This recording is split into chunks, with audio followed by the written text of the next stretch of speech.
In a move that is oh so Californian, a new program has been revealed to designate cannabis in the state as organic. New reports confirm that the use of edibles is on the rise, and find out why some people are saying Israel's cannabis market may be in trouble. It's Thursday, May 7th, and this is your Trichomes Morning Buzz. Broadcasting live from the trichomes.com studios in Southern California. It's time for your Morning Buzz. We bring you late-breaking news that keeps you up to date with what's happening in the cannabis industry. California has unveiled a state-certified organic cannabis plan. According to Ganjapreneur, regulators in the California Department of Food and Agriculture have unveiled their OCal program, which will label organically grown cannabis products in a market scorned by federal regulators. The proposal, which was released last week, would ensure that cannabis products bearing the OCal seal have been certified to consistent, uniform standards comparable to the National Organic Program, according to a CDFA statement. California regulators also announced they would be accepting public comment on the proposal until July 7th.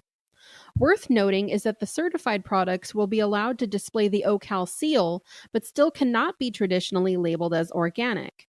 The certified organic label found commonly in grocery stores is regulated by the USDA, which, because it is a federal agency that must obey federal laws, automatically prevents cannabis products from qualifying for the official organic certification.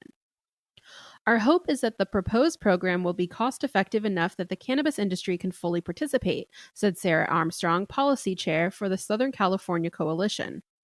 Right now, testing expenses represent 10% of the cost of product production, resulting in an exceptionally pure product at no small expense.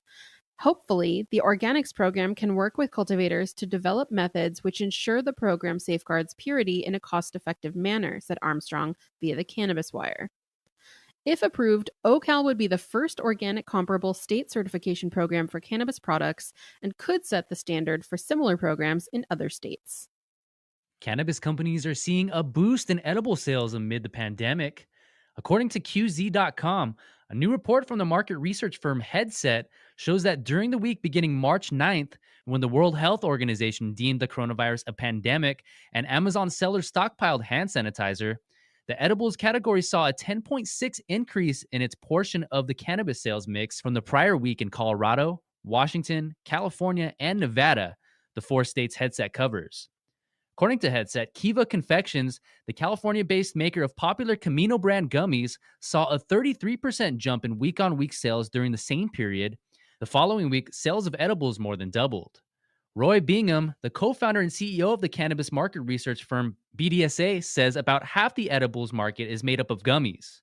BDSA has also observed an edibles uptick, and Bingham says those products enjoy a few additional advantages in pandemic times. They can deliver a fairly precise outcome and are perhaps better suited for solitary than social consumption. Israel's cannabis industry may be up in smoke with the delay of exports.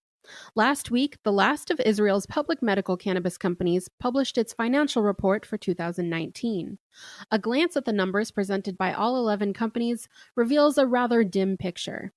According to Calculist, at its very beginning, the Israeli government dubbed cannabis companies a vital industry, giving them a boost.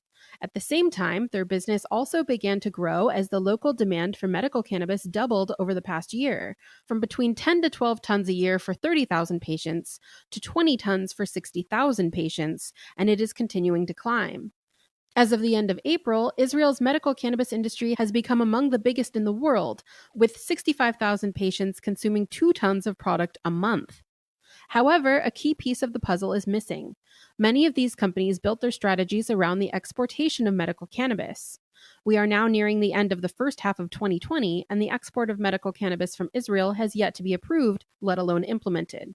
There is still a big question mark floating over many companies, which presented a much higher cash burning rate than earnings and cash reserves, requiring additional investments or shareholder loans at a time when investors are wary of the risky industry. Doron Arami, head of the medical cannabis sector at BDO's Israeli branch, told Calculist earlier this week that his firm's data shows their cash burning rate will force most of these companies to find new financial resources by the year's end to avoid an even bigger deficit.